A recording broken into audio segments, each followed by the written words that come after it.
అస్సలాము అలైకుం. ఇది పార్ట్ 2. ఒక మంచి ఎగ్జాంపుల్తో మీకు అర్థమయ్యేలా చెప్దాం అనుకుంటున్నాను. అయినో చాలామంది ఇదేముంది ఇదేదో చెప్తుంది అనుకుంటారు, నెగ్లెక్ట్ చేస్తారు. బట్ తెలుసుకోండి దయచేసి. తీర్పు రోజున మీరు అల్లాని కలిసినప్పుడు ఒక దైవదూత వచ్చి మీకు మరియు అల్లా సుబ్హాను తాలా అండ్ మన ప్రవక్త సల్లల్లాహు అలైహి వసల్లం గారి మధ్య ఒక అడ్డంకిని వేస్తారు.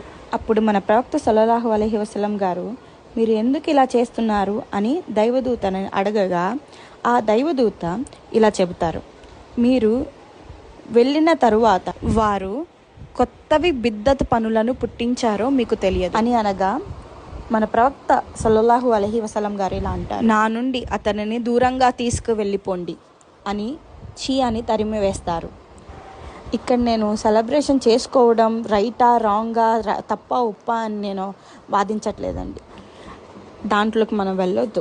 నేను మిమ్మల్ని ఒక్క విషయం అడగాలని కోరుకుంటున్నాను. మీరు ఈ రిస్క్ తీసుకోవడానికి ఇష్టపడతారా? ఆయన బర్త్డే సెలబ్రేషన్ కోసం, ఆ నరకాగ్నిలో పడడం కోసం, అల్లా సుబ్హాను తాలా అని మన ప్రవక్త గారితో అనిపించుకోవడం కోసం ఈ రిస్క్ మీరు తీసుకోవాలనుకుంటున్నారా?